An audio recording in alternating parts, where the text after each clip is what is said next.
all I wanna know is, what did you guys think about the tank? Oh, and part two. Yeah. The tank. The wagon. Didn't you guys have like it was like a tank or something? Yeah, it was an amphibious vehicle. It Yeah. could go on water, it could go on land. Oh, yeah, that's right. The tank. You know, the piece of military equipment from part two that we drove into the pool. You don't remember? Wow. It's an amphibious vehicle.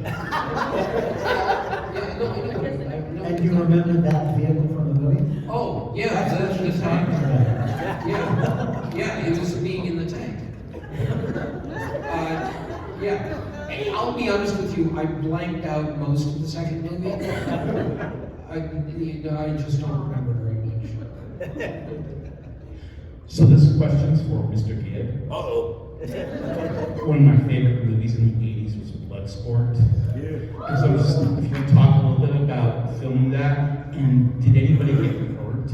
Well, yeah, there was only two people that we probably filmed like 40 fight scenes in Hong Kong in this, like it was 160 degrees in this room where we were filming in this. And actually John Claude's the only person that hurt two people out of all the fights. And a lot of us think he did it on purpose. But yeah, it was a lot of work, man. I'm telling you, those fight scenes take forever because they're choreographed. They have to look good to the camera. They have to stop and make sure the hit was good, you know. And back in those days, they really didn't have playback like they have now. So you know what I mean? Like, yeah. Remember now on the set, the director has an actual playback immediately, but they didn't have that then. So you had to kind of like if they saw it that night and it was a miss, they had to go back and shoot it again. So yeah, but it was, you know what? It's a thrill that I was in that movie and it's done so well, and the audience seemed to really like it. It's like, I think it's the #1 highest grossing martial art film of all time. Between the second and third. Yeah, one. like the second one. Yeah, the second one was really a pilot film for a TV show, which we were added to for, you know, stuff, but it was really for the younger nerds. They were going to do a series of, you know, these other nerds. We were only in the pilot. Then the pilot never went, so it just disappeared. And then the fourth one was, you know, the Booger's wedding thing, and you know, we were all pretty much together at that point. We were just doing it because we really enjoyed being around each other. You were at Booger's wedding, right? Yeah. Okay, good. I sang at the very end. Oh, that's I right. did the whole end. Is that thing? Viva, viva. You know, there's an interesting story actually that I recall when we were doing the fourth one, right? Which was also a backdoor pilot. And we had like a 7-Eleven had a partnership where we had these 3D glasses, and you could get these 3D glasses at 7-Eleven and watch it. And yeah, sniff Rama or something. Yeah, right. And so what was so interesting is we were filming, but Anthony Edwards was not. He was doing some, God, you know, who knows, pilot. It was a medical pilot. And so we all got on the phone and we called him from the set. Remember that? We called him? Yeah. We called him from the set and said, Tony, you idiot. We're shooting this because we thought for sure we were going to go, the series was going to go for sure. It was a whole big promotional play and everything else. And so we said, you idiot, you're in Chicago doing another medical drama?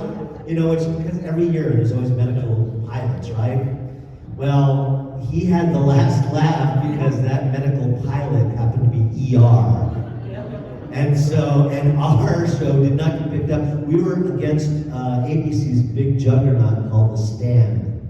And so and they pushed everything behind it. So that got all the big ratings. But just an aside, with Anthony Edwards. Yeah. 87. 87? Well, we shot it in 86 and it came out in 87. Yeah, something like that. Yeah, and that was when they sort of, and then they just sort of threw stuff at it, you know, so it was more product than.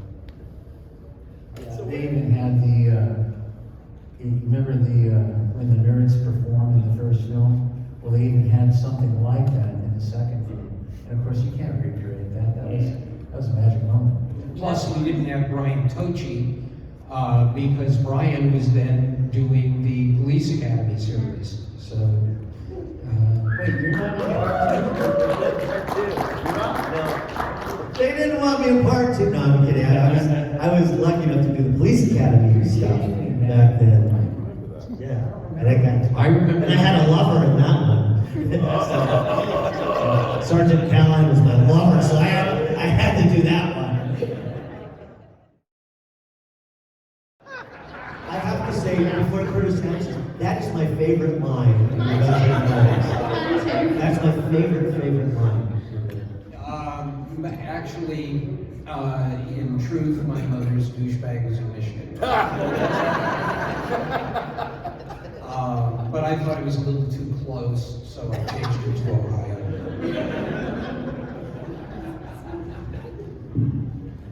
My question is for Curtis and for you guys.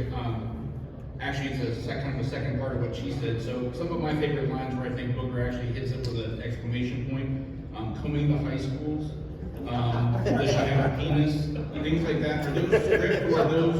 Because obviously you guys have a very good sense of humor. So how much of it was scripted? None of that. None of it. Because here's the thing, those were virtually the only Booger lines in the movie.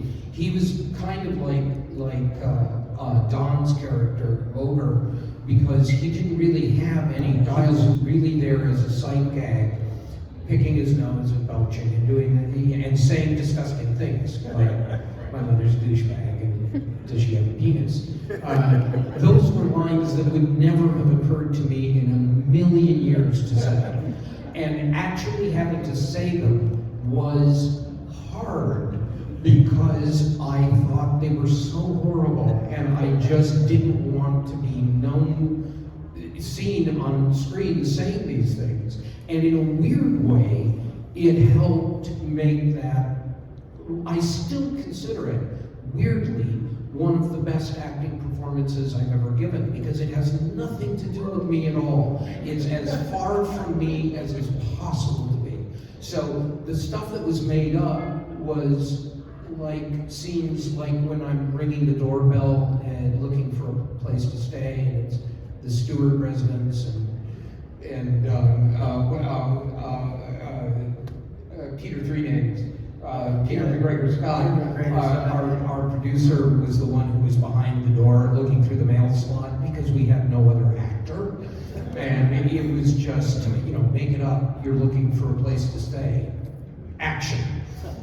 So stuff like that, and then all of the stuff with Brian, pretty much, and those kinds of things were made up.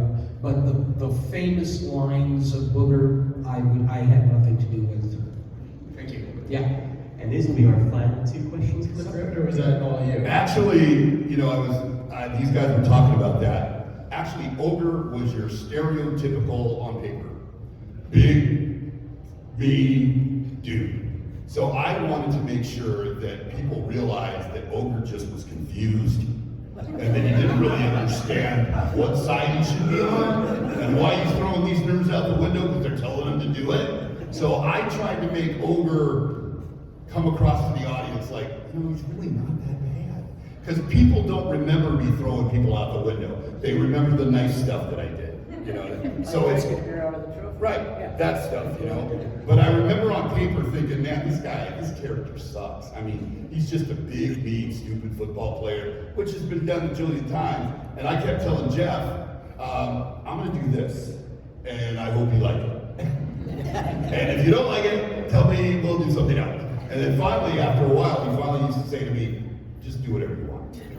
You're Ogre, you know Ogre better than all of us, so do whatever you want, and we'll tell you if it's too much. And so yeah, there was a lot, but it was, we did so much ad-lib, man. I mean, the drinking and the trophy, and not being able to knock me off that rope thing, we said, no, make it like it doesn't even move.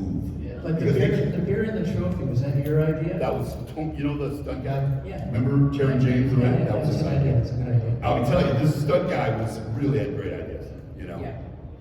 But yeah, thanks.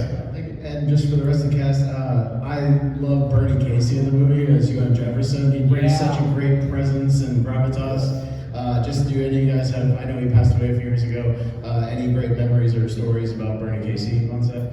He was just, he was shooting nights to begin with, I mean, I think the scene in his office was shot later, if memory serves. You.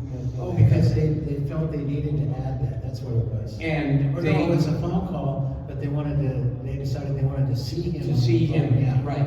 And a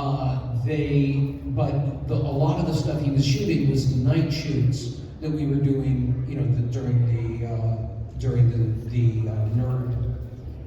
the carnival, whatever it was. And